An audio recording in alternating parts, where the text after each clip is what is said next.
অন্যরা যখন বলে যে আমি ঢাকা ভার্সিটির ছাত্র বা আমি বরিশালের লোক তখন সময় পায়, আমি উত্তরবঙ্গের লোক, আমাকে সময় দেবেন এটি আমি আশা করি। আমি বলতে চাই যে আমি আমাদের মহাসচিব মির্জা ফখরুল ইসলামের দেশের লোক। আমরা জানি এবং আপনারা সবাই জানি স্বাস্থ্যই সকল সুখের মূল। আজকে এই স্বাস্থ্য ব্যবস্থায় যে টাকা বরাদ্দ করা হয়েছে, এটির জন্য যে কত লক্ষ লক্ষ টাকা আমাদের দেশে মানুষ সাশ্রয় করবে সেটা আমরা বুঝি। কারণ আমাদের কাছে যখন রুগীরা যায় সামান্য একটু অসুখের জন্যই তারা বিদেশ যাওয়ার জন্য পাগল হয়ে যায়, কারণ আমাদের দেশে নাকি চিকিৎসার ব্যবস্থা নাই।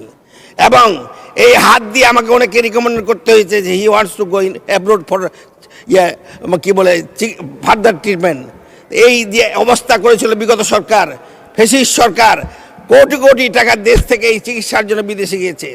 আজকে এই স্বাস্থ্য খাতকে উন্নত করার জন্য আমাদের সরকার জনাব তারেক রহমান এবং খসরু সাহেব আমাদের মাননীয় অর্থমন্ত্রী যে অর্থ বরাদ্দ করেছেন, আমরা ইন ফিউচার ভবিষ্যতে আমরা এটি আর বিদেশে যেতে দিব না, দেশের চিকিৎসা দেশেই হবে। আমি এখানে গর্বের সাথে বলতে চাই 2001 সালে থেকে 2008 সাল পর্যন্ত এদেশের চিকিৎসা ব্যবস্থায় উন্নতি হয়েছিল, সেটি বিগত দিনে ধ্বংস হয়ে গেছে। এবং এই উন্নতির পিছনে সেই সময়কার প্রধানমন্ত্রী দেশনেত্রী খালেদা জিয়া এবং আমাদের স্বাস্থ্যমন্ত্রী জনাব মুশাররফ স্যারের তত্ত্বাবধানে আমরা এগিয়ে গেছিলাম। আমি নিজেই এখানে আমাদের আরেকজন ডাক্তার আছেন, আজকে সমাজ কল্যাণ মন্ত্রী জনাব জাহিদ সাহেব, ওনার নেতৃত্বে এদেশের চিকিৎসা ব্যবস্থাকে আমরা এগিয়ে নিয়ে গেছিলাম। আজকে সুযোগ এসেছে আমরা এই চিকিৎসা ব্যবস্থাকে এগিয়ে নিয়ে যাব এবং দেশের চিকিৎসা দেশেই করব। যে বাজেট দেওয়া হয়েছে এটিতে আমরা চাই প্রাইমারি থেকে টার্সিয়ারি পর্যন্ত স্বাস্থ্য ব্যবস্থাকে উন্নতি করা হোক। আর একটি কথা এখানে বলতে চাই পাশাপাশি, যে এদেশের মানুষ চিকিৎসা পেতে চায় এবং তার জন্য হাসপাতাল উন্নত করতে হবে। কিন্তু দুর্ভাগ্য, আমাদের চিকিৎসকদের পর, এদেশের চিকিৎসকদের পর আজকে গায়ে হাত তোলা হয়। আমি চাই এখানে স্বাস্থ্যমন্ত্রী থাকেন, তার জ্ঞাতার্থে বলতে চাই আমাদের এই স্বাস্থ্য ব্যবস্থা যদি ঠিকই রাখতে চান তাহলে ডাক্তারদের সুরক্ষার ব্যবস্থা করতে হবে এবং ডাক্তারদের চিকিৎসকদের সুরক্ষা আইন প্রতিষ্ঠা করতে হবে।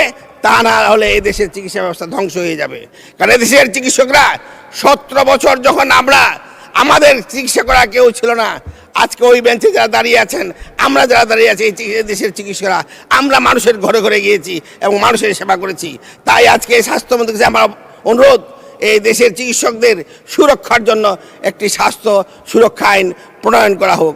আর একটি কথা বলতে চাই, মাননীয় স্পিকার, সময় শেষের দিকে আমি একটু সময় দিলে আমি খুশি হইতাম এবং সময় দিবেন এটি আশা রাখি। আমার বাড়িও যদিও দক্ষিণবঙ্গে না, উত্তরবঙ্গে, আমরা উত্তরবঙ্গের লোক, আমাদের ওরকম পরিচয় নাই। আপনারা তো অনেকে পরিচয় আছেন, কেউ ভার্সিটি ছাত্র, কেউ আবার উত্তরবঙ্গে তো মহাসচিব আছে। সময় দেওয়া হোক, সময় দিয়েছেন। স্পিকার, অন্যরা যখন বলে যে আমি ঢাকা ভার্সিটির ছাত্র বা আমি বরিশালের লোক তখন সময় পায়, আমি উত্তরবঙ্গের লোক, আমাকে সময় দেবেন এটি আমি আশা করি। আমি বলতে চাই যে আমি আমাদের মহাসচিব মির্জা ফখরুল ইসলামের দেশের লোক। 2 মিনিটে শেষ করেন, এখন এলাকার কথা বলা শুরু করেন। স্পিকার, আমি আরেকটি কথা বলতে চাই এই শিক্ষা ব্যবস্থা নিয়ে। আমাদের আমাদের বাড়ি হলো ঠাকুরগাঁ 2 আসনে, এটি সীমান্তবর্তী এলাকা। এখানে শিক্ষার যেমন অভাব, ঠিক তেমনিভাবে স্বাস্থ্য চিকিৎসার ঠিক তেমনি অভাব রয়েছে।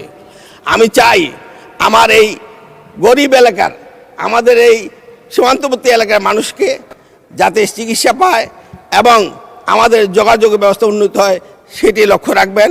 পরিশেষে কৃষি খাতে আমাদের যে আমরা কৃষি নির্ভর, আমাদের এলাকার মানুষ চাকরি কম করে, আমাদের 90% লোক কৃষি নির্ভর। এই কৃষকদের উন্নয়নের জন্য আমাদের এলাকায় রাস্তাঘাট তৈরি করা হোক এবং হিমাগার তৈরি করা হোক এবং আমাদের যে খাদ্যশস্য উৎপন্ন হয় সেটি যথাযথভাবে সংরক্ষণের ব্যবস্থা করা হোক, এটি আমি অনুরোধ করব। রাস্তাঘাট সম্বন্ধে আমি বাইরে বলতে যাব না, কারণ আমাদের স্থানীয় সরকার আছেন, মাননীয় মির্জা ফখরুল ইসলাম স্যার, উনি ব্যবস্থা নেবেন এটি আমি আশা রাখি। পাশাপাশি আজকে মাননীয় স্পিকার একটি কথা বলতে চাই, মাদক আজকে আমাদের দেশের জাতির জন্য একটি বিরাট সমস্যা এবং এইটা আজকে স্বরাষ্ট্রমন্ত্রীর কাছে অনুরোধ করব, এই মাদককে যদি আমরা নির্মূল না করতে পারি তাহলে এই জাতি পিছিয়ে যাবে এবং এটির জন্য ষড়যন্ত্র চলছে, সেদিকে লক্ষ্য রাখবেন, এটা আমি আশা করি। বন্ধু সাথীরা মাপ চাই। মানে স্পিকার, আমি আপনাদের কাছে মাপ চাই।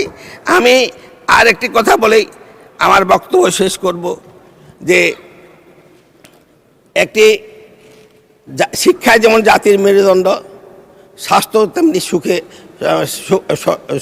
সুস্থ, মানে আমাদের জাতিকে তৈরি করতে গেলে সুস্থ দেহ দরকার আছে এবং